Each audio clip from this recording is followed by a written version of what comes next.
Welcome back to T0 Endurance Webinar Series. Wow. We need one of these days, don't we? Yeah, let's do it. I got a great guest. We're just gonna have a good conversation today. Steph, how are you doing? I'm good. I'm good. It's I actually can't stop smiling because I know that we're just going to have a chat and have some fun, and I think that's what we all need right now. It is what we all need. There's that need to just have some stupid conversation, and who better to do it? Hey, ease up. Like I was talking about me first, you know. Yeah. Well, my guest, everybody should know who my guest is. Stef from What's Up. You do a podcast, you have TV on YouTube. You are a champion for women in triathlon, and it is so awesome to have you on today. Thank you so much. Before I need to say as well, though, while I appear to be the face of What's Up, which I mean, slim pickings, right? There's such a good team who helped me do what we're doing. So I need to make sure that they give they get the props that they deserve as well. Oh, totally understand. That's this pretty face doesn't sell everything at T0. So, so what have you been up to? I mean, we had you on for the Real Mothers of Triathlon. We had a great interview with you. You kept getting, you had your food, your tea, your coffee was delivered to you. How do you do that?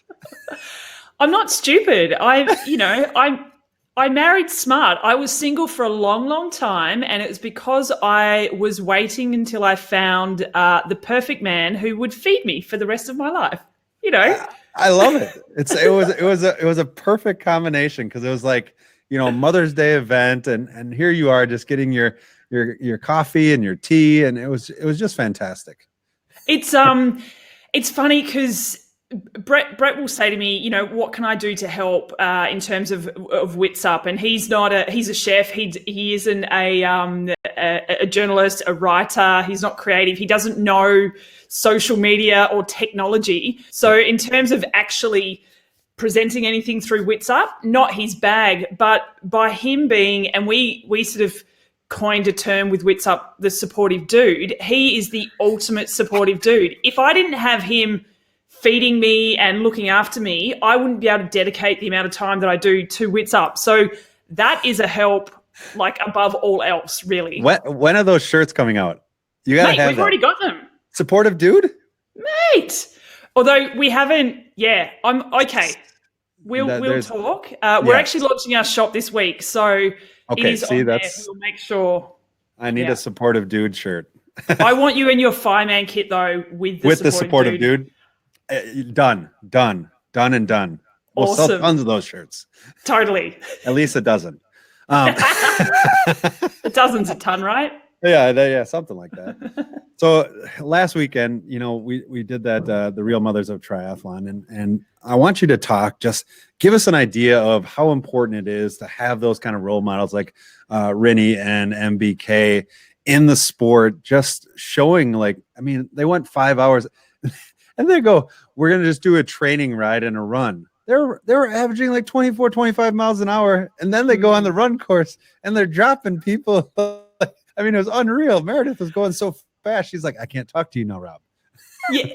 How important is it to have those people?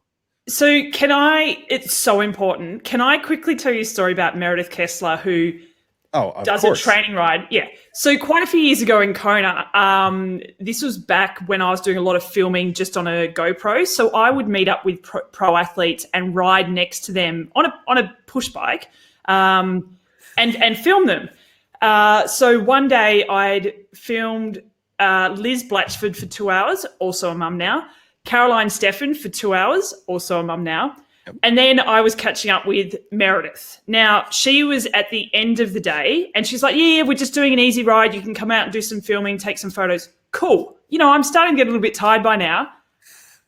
Her easy ride, I was down on the bars and I've just got the GoPro pretty much just in between my fingers, gripping to dear life, because her easy ride was, I couldn't even tell you how many watts. such a battle, and I was in the hurt locker. I don't think I worked the next day because she absolutely punished me. Now this was in Kona, so obviously they're at their fittest, but it was meant to be an easy session. So she's getting ready for the World Championships. every day she'll just have at it. I don't think she not so great with the off switch. But anyway, back to sorry. This is going to be all about squirrels today, isn't it? Totally. I love it because the more you talk, you're more like, oh my god, I've got a story. Oh my god, this story. Yeah. That's the best part. Yeah. I'm quite a fan of a tangent, as you're well aware. But, why are we here? What do we do? Oh, Mother's Day. Sorry. I wasn't going to prompt you because I didn't want to insult. Yeah. That's never stopped you before. No, that's true. Who even are you? Yeah. The importance of role models such as Rinny and Meredith. Look, those two are such incredible women, regardless of being mothers or not. I've looked up to them well before they were mums, well before I was a mum, and then throwing children into the mix as well. Just I don't want to say adds another level. It adds another layer. Do you know what I mean? Like it doesn't make them, they're a new level, but it's another. It's another layer. It's almost like another cape on their back as a superhero. Yeah, they totally. get 2 capes instead of 1. Yeah, like greedy, a little bit. Yeah. I mean, come on. Superman doesn't even have that. Exactly. But yeah, it's I think one of the most important things, particularly with those two, is that they do their best to keep it real as well. So it's really hard, I guess, from a social media point of view to really portray what happens behind the scenes. And, while it looks great that they're both in there, I'm going to say Master Spas. Was it Master Spas? Yeah, it was Master Spas. Yep. Good. And they're having fun and they're racing and, and they're doing it for good cause to try and inspire people. But there is so much work behind the scenes, especially with small humans, as you know, that just for them to do the actual session, but also help promote it and, bounce back over emails, like that's time consuming. And then just to find the brain space to, because some days I'm just like, I cannot make one more decision today. I sat on Uber Eats the other day, like poor me, Uber Eats the other day, just going, I actually don't know what I want for lunch. I can't. You've got a chef in the house. Yeah, he was out. Oh, I was going to say you'd text him instead of Uber Eats. Yeah, I should have. He was on his bike. He could have picked something up for me. There you go. Yeah. Yeah, I agree with you because there's so many things that people juggle nowadays. And I think it's interesting because I love your show because it really does show the personalities. I think a lot of times people only see these pros in the light of racing. They see, you won, you lost, post-race interviews, which are really not ever that in depth. It's like, oh, well, how was your run? Well, I put one foot in front of the other and I was excited to get across the finish line in the first place. The other guy was right behind me. It's like, who cares, Yeah. Triathlon won on the day. Yeah. Yeah. Well, my bike was great. I pedaled Bob and I got some water at the water station. It's like, okay, it's boring, but it's like these people are I love the way you put it, so many layers, because that's truly what makes, I think, the sport great, is because there's so many, like Meredith. Meredith was in investment banking before she got to be a pro triathlete. Rinny, if she wasn't 5'3", would be Sue Bird in the WNBA. Totally. You look at all these different, you look at, a lot of the men on the men's side. There was some pro triathletes that were volleyball players before then. A lot of people don't see this personalities. How important is that when you're interviewing somebody to really not dive in deep to get the scoop, but to show their personality? So that's what I really use the podcast platform for, is really trying to show the person behind the athlete. For a couple of reasons. I think people find it fascinating. I think that there's just so many more stories to tell. And also, I don't know, particularly, I guess I've spoken to a lot of recently retired athletes or athletes who are on the verge of retirement, in the last couple of years, and just noticing their struggle from the identity of being a professional triathlete and then to what now. And I think it's really important to show that, yep, they're elite, they're professional triathletes, they're incredible specimens, but at the end of the day, they're human beings as well. And what makes them tick, and not just trying to win Kona or I just believe that there's just more to tell of those stories, and there's more that drives them. And, that could be, their kids, that they want to show to them that mum or dad can be, can get back up again when the going gets tough, which that's a life lesson. That's not particularly just a triathlon lesson. Right. Or, what kind of human being do they want to be in 20 years? What do they want people to remember about them once triathlon's gone? So I don't know, like this, I just think there's so many things that make these people tick. And, you could talk to anyone in the street. I love meeting strangers and hearing their story. It's one of my favorite things in the world. Throw me in a room of people I don't know, and I love finding out about them. It's just that we've got a platform, and these people, we all know, but we want to know a bit more about. And I feel like I've got the vehicle to be able to tell those stories.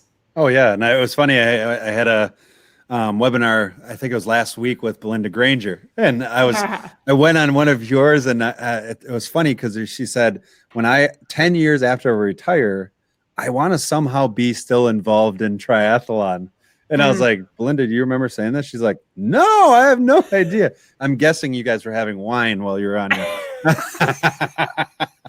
Yeah, it's her podcast. She was actually in Melbourne. So not only were we drinking wine, Brett had cooked for us as well. She is one of the funniest people. Great interview. Interview. When we launched Wits Up, she was the first person I asked to be an ambassador for us for a very good reason. Everyone, I think she's the poster child for hard work pays off. She'll tell you in a heartbeat that she wasn't so much talented, but she worked so hard for a long time, and she came from the age group ranks and then became a professional triathlete, and learned a lot about the sport, knows a lot about people within the sport. And she's a pisser. Do you know what I mean when I say a pisser? No, I don't. That's an Aussie thing. Like, she's a crack up. She's hilarious. You're a pisser, mate. When I went to Ironman New Zealand, it was hilarious. So I was in Ironman New Zealand, and what do they say? Now I'm gonna forget what they said. It'll have to come back to me. Yeah. That was a really good story, doesn't it? Tell it again. Yeah. Well, I can't remember if only Will was on the podcast, because it was something that they say to individuals, like okay. What do they say that? How do they say okay? In New Zealand. I can't remember what it is, but it was something. It was something odd, and like I kept going like, why would they say that to me? And then eventually I figured out what it was, and I was like, oh yeah, okay, I get what you're saying. But for the longest time, I mean, when you travel, you just don't know the little lingo. Absolutely. Meredith and I have a constant joke. She says it a lot, and it's a big thing in the States, from what I understand, is people will cheer and say, we're rooting for you. But rooting in Australia means a very different thing. It's kind of like backpacking or fanny pack in London. Yeah. You just don't say that. I learned that when I worked at Walt Disney World. I was a lifeguard, and we had those things, and they never refer to it as a fanny pack. It's like, oh, why? And I was like, no, I regretted asking that question, but I could see how that would go. Oh yeah, exactly. Now, the other thing that I wanted to go over with you, because I think a lot of people don't understand how, they see pro athletes, right? They see like a basketball, NBA, and all these other athletes, and they say, that triathletes, they're getting paid to do this. And really, they're hustling. They've got to hustle so bad to just get a little money from sponsors, and then they got to race to get the rest of the money that they need. People don't realize that they don't just get paid flat out. Yeah, I feel like people view it that these pro triathletes are living the dream, and they are, in that they love what they do. But I may have even said this to you the other day. I think the key is, as a pro triathlete, you kind of have to love what you do, because it is a massive hustle. If you're, say top 5%, maybe 10%, and I'm just throwing random numbers out here, but if you're not in that group, it is a hard slog. It's we're all like I'm a pro triathlete. It's tough for me here at the top. Yeah, top five. I mean, bottom five. Yeah. Not even bottom five. I'm like bottom one. Yeah, you go bottom one because last person across the finishing line at an iron distance gets the most cheers. Oh, yeah. Especially when you're so delirious you can't even hear them. Yeah. Yep. I had that conversation with Rennie at the World Championships in 2012 when I went there. Yeah. And I finished, and like the last mile, I actually have no recollection of. And even the finish line, I have no recollection of. And the next morning, we had breakfast with Tio and Rennie for the Team Chocolate Milk.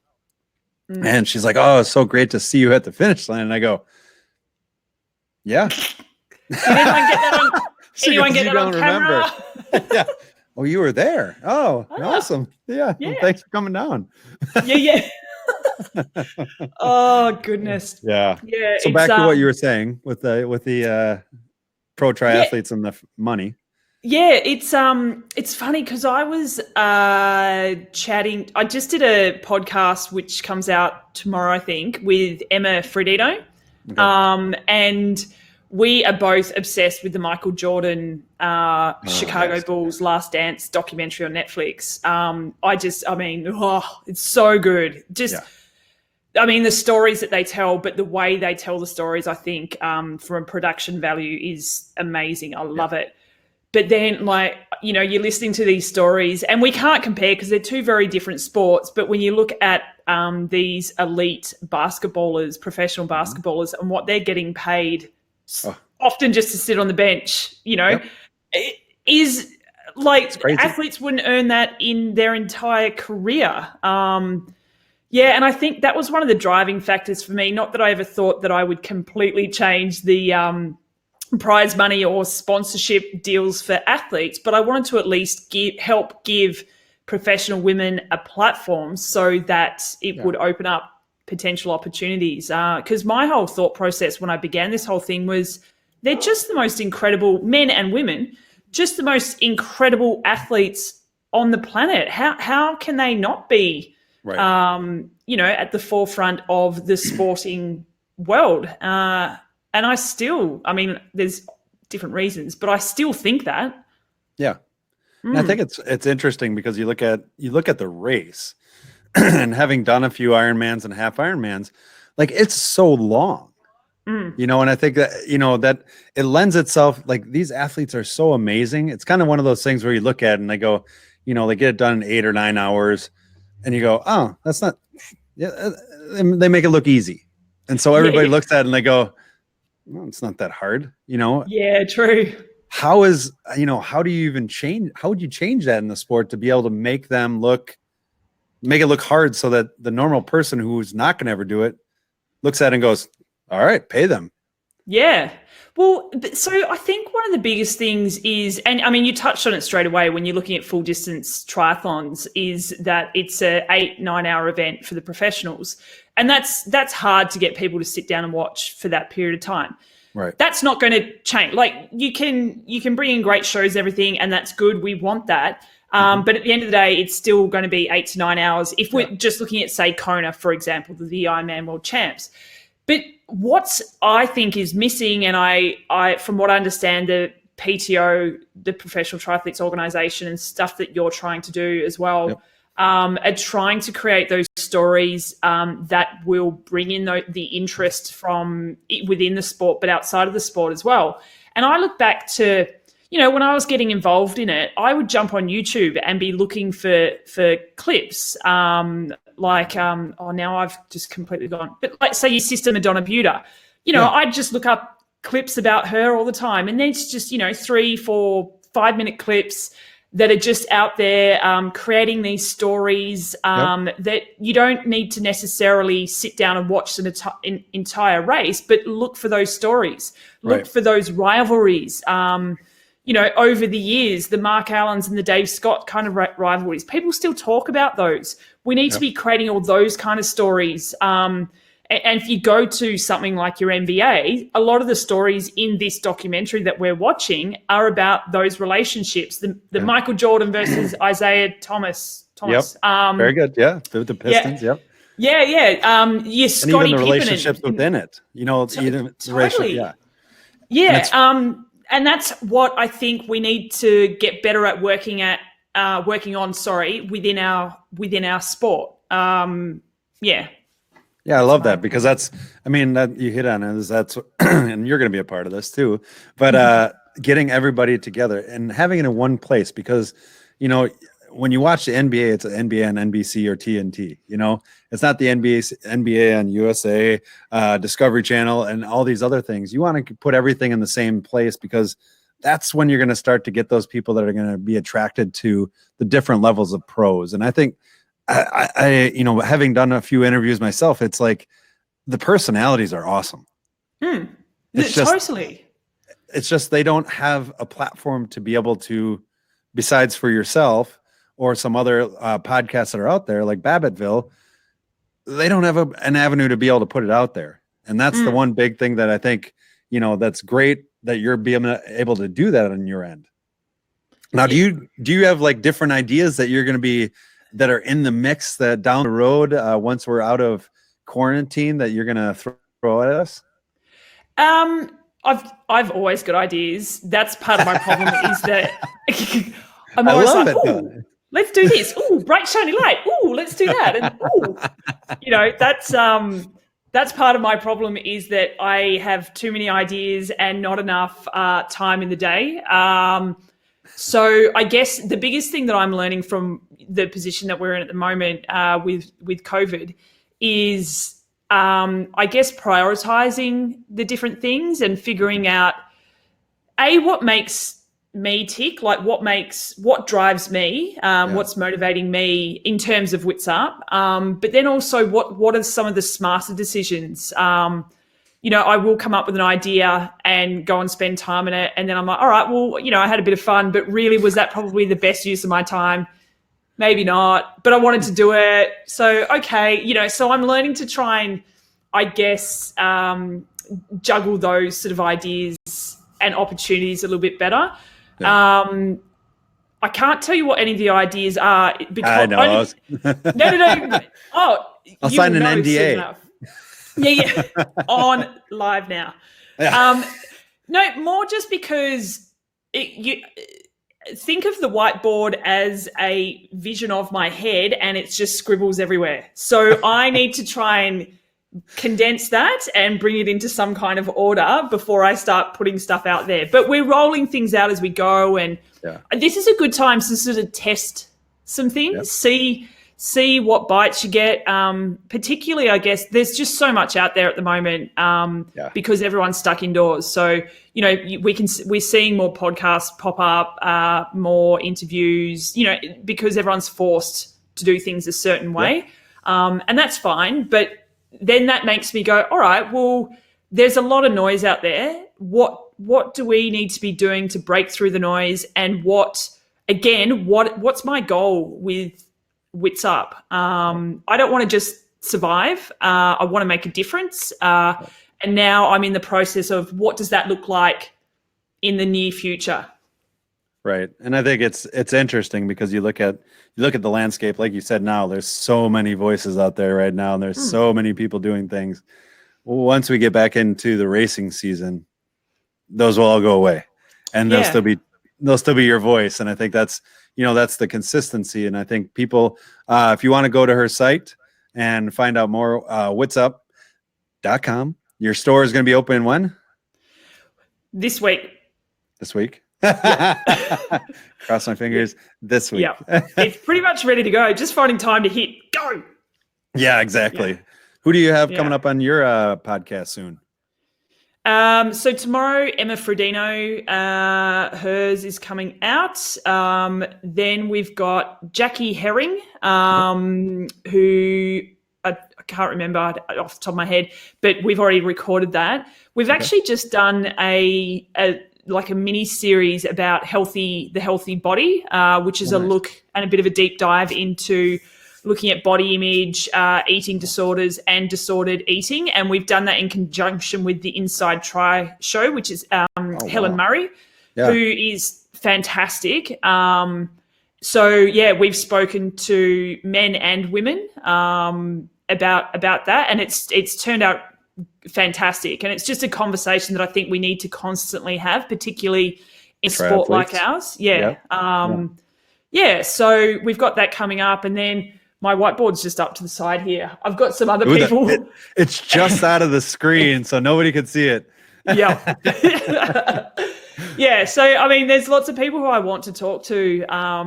Yeah, it's the thing I'm finding quite interesting at the moment is timing when to publish what things, because of so much out there, and so we were meant to publish that healthy body quite a few weeks ago, but we just thought it wasn't quite the right timing with everyone in the heightened state that they were in, with COVID. So things have settled down a little bit now, which is why we thought, this is a good time to have a conversation about something different and something that is very prevalent, whether there's COVID or not. So let's keep the conversation going.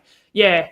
But that certainly plays a role in deciding on publishing certain things, is thinking about people's state of mind and emotions and stuff at the moment. Yeah, and that's a lot of things that we talk about, is that keeping people excited, keeping people focused as they're looking and they're seeing all the races being pushed to the fall and going, well, will those even happen? Have you, what is one of the things that you can tell those people, because you've been around the sport, you've talked to a lot of people. What would you say to those people that are looking at their first race and going, it's not going to happen? Should I even do it? Oh, God, it's such a good question. And I sort of flip-flop on it myself. From being a triathlete who hasn't raced in a while, so can I really call myself a triathlete? But sure, once a triathlete, always a triathlete, right? I call myself a world record holder and I got beat, so. Wah, wah, wah. But I guess Wits Up's in kind of a similar sort of frame of mind, because we would like to plan what we're going to do depending on real life races, but then you kind of can't plan so much, because I don't want to put a whole lot of time and effort into planning something if it's just going to move again. So we're kind of just trying to, I guess, keep the pedals moving, keep things ticking away without doing the intense bursts of planning for particular races. So, and I just figure that should be pretty similar to athletes as well. I guess I get it. People, like, how much do we thrive on triathlon and love the lifestyle, and we use it for our own mental health as well as the physical side of things. So I get it. People need something to work for. So I guess my biggest thing is that, and what we're trying to sort of create through Wits Up, is to, take the foot off the gas a little bit, use this time to work on those perhaps weaknesses that you've got that we never want to work on, because who wants to work on weaknesses, right? They're not fun. Right. I want to go and smash the bike because that's what I'm good at. Exactly. So, maybe make those your smaller goals for now. Racing will definitely happen. Sure, we don't know when, but I don't know. Like I used to be I'm still intense, let's be honest, but I used to be super, super intense years ago, and I was all triathlon training, racing, was all encompassing. I actually got sick quite a few years ago with hormonal issues and chronic fatigue and adrenal fatigue, blah, blah, blah. Yeah. It was horrible. But it prepared me for what we're going through right now. Yeah. Definitely. I think it also prepared me for when I was pregnant and couldn't do what I normally wanted to do. And mentally, I think it prepared me for that. But the reason I was talking about it is it made me realize that it is sometimes important to take those breaks when we're forced to. So whether that force be, for me a few years ago, it was my body forcing me to stop, even though my mind kept saying, I've got to go, I've got to do this, got to do that.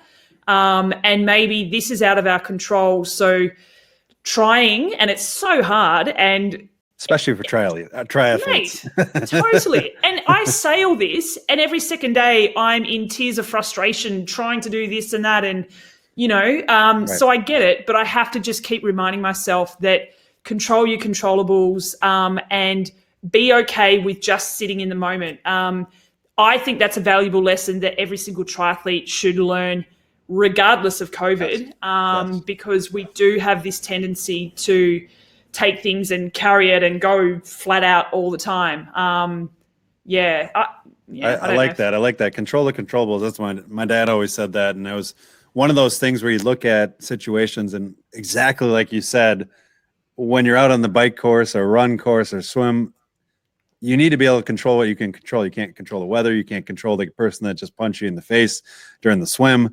the person that peed on their bike and it spicked back in your face. I mean, all those things suck. Do you know, I can't remember if it was my first or second Ironman Western Australia. I peed on the bike. This guy rode up next to me and is like, how did you do that? I've been trying to pee on the bike for ages. And I'm like, dude, personal space. Like, it's one of those things that you don't talk about, right? Even though I'm talking about it now. But I was like, oh my God. How did you do that? Well, way back when I was in elementary school, I learned this. I mean, come on now. It is a unique sport, and there's a lot of things that go on during the triathlon that never would happen in real world. I mean, no. Oh, it's unreal. It's unreal, some of those things. But yeah, I've never peed on the bike. You haven't? Do you want me to teach you how to? Maybe we'll have a YouTube video for this, that educational component. Bring that in. I wonder if it's actually harder for guys to do it. I don't know. Like we're getting into some dangerous territory here. Yeah, it is. I feel the rope from underneath my feet slipping out. I love it. I love it. But you know what? It has been such a pleasure having you on today, and it was good to laugh and smile because we all need that. And definitely, I know that there's a lot of great things in the future, and definitely we have some things in mind for you as well. And awesome. on my whiteboard, you can't see it either. Actually, with the green, whatever. But if you want to find out more and listen to some amazing podcasts, you also have some television programs that are on there.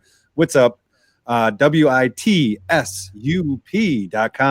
You can go there. There's going to be a store. As soon as she can press go, there's going to be a store that's going to be available. Great gear, great person. Stef, thank you so much for coming on today. Thank you so much for having me. Appreciate it, Rob. You look after yourself. I will. Thanks again. All right. Thanks. We'll see who's up next. Go to iwishIwasracing.com and we'll find out who's coming up next. But until then, thanks for stopping by.